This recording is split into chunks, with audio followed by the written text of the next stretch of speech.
Sur ces images, l'un des assaillants appréhendé après l'attaque de cette nuit tout près de l'aéroport international Diori Amani de Niamey. Après justement cette attaque, les forces de sécurité du Niger vont procéder à quelques arrestations. Les images vont circuler sur la toile.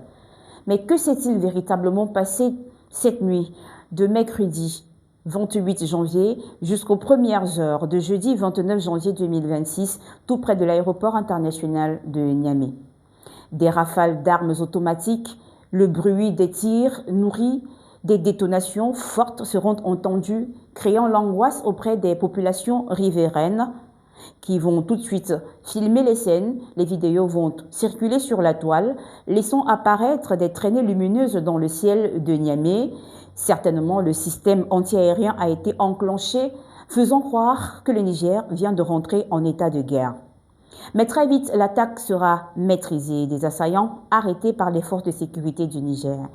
Si cette attaque près de l'aéroport international de Niamey, à la capitale nigérienne, a été de suite maîtrisée par les forces de sécurité du pays, c'est bien évidemment parce que tout près, des sites militaires stratégiques s'y trouvent. Le site est réputé ces derniers mois abriter le quartier général de la force unifiée de l'AES qui a été mise sur pied il y a seulement quelques mois, une force unifiée de 5000 hommes dont le quartier général s'y trouve tout près de l'aéroport international de Niamey. Mais le site est surtout connu pour être l'un des sites militaires stratégiques du Niger car il abrite également la base aérienne 101 de l'armée nigérienne.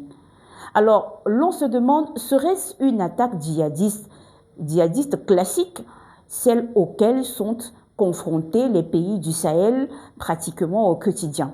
Mais si c'en est une, ces assaillants seraient donc suicidaires d'attaquer le site près de l'aéroport ou attaquer tout simplement l'aéroport international de Niamey, sachant qu'aujourd'hui l'aéroport est pratiquement encerclé par tous ces quartiers généraux et toutes ces forces de sécurité nigériennes. Ce qui nous amène à nous interroger sur les véritables raisons pour lesquelles l'aéroport international de Niamey a été prise pour cible cette nuit. Lorsqu'on s'interroge, on revient sur les véritables implications géopolitiques et diplomatiques récentes et dont l'actualité aujourd'hui nous a mis au courant il y a quelques jours, je vous en parlais ici, de cette tension ou de ce contentieux qui oppose l'État du Niger à Orano, ancien Areva, exploitante évidemment de l'uranium du Niger. L'on se demande, serait-ce la raison pour laquelle ces assaillants ont pris d'assaut l'aéroport international, du moins tout près de l'aéroport international de Niamey? Car il est dit depuis pratiquement 48 heures aujourd'hui que la cargaison dans laquelle a été embarqué l'uranium qui est destiné à la vente sur le marché international s'y trouve encore. L'uranium n'a pas encore bougé de l'aéroport, il y est encore. Ont-ils organisé un hold-up? Je vous fais un schéma.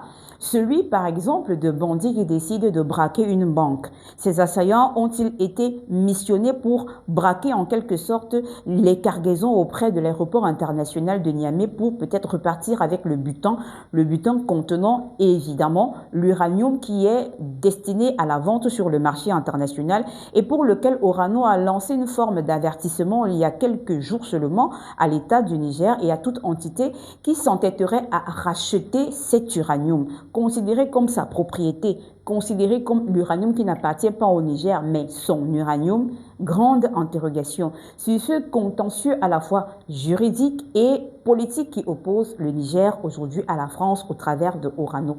Mais aussi, on s'interroge, car très récemment, des sorties assez surprenantes ont été faites, notamment par l'Union européenne, qui dit vouloir entretenir de nouvelles relations apaisées avec les États de l'AES. L'Union européenne. Grand est l'étonnement de plusieurs observateurs, et je pense même des autorités de l'AES. Parce qu'on a vu cette forme de bataille menée contre l'AES lorsque ces pays ont décidé par exemple de sortir de la CEDEAO, qui continue à les appeler jusqu'à présent des juntes arrivés au pouvoir par des coups d'État et qui ont au travers de la CEDEAO, mener une véritable bataille contre ces soi-disant jantes. Lorsque le discours de l'Union européenne change et veut entretenir aujourd'hui des relations diplomatiques apaisées, des relations de partenariat apaisées avec les pays de l'AES, on est quand même assez méfiant sur les véritables intentions de l'Union européenne. C'est à peu près le même discours avec Washington, au travers de l'Africom qui, très récemment également, a déclaré qu'avec les pays de l'AES, il y a comme de nouvelles relations sécuritaires qui sont entretenues.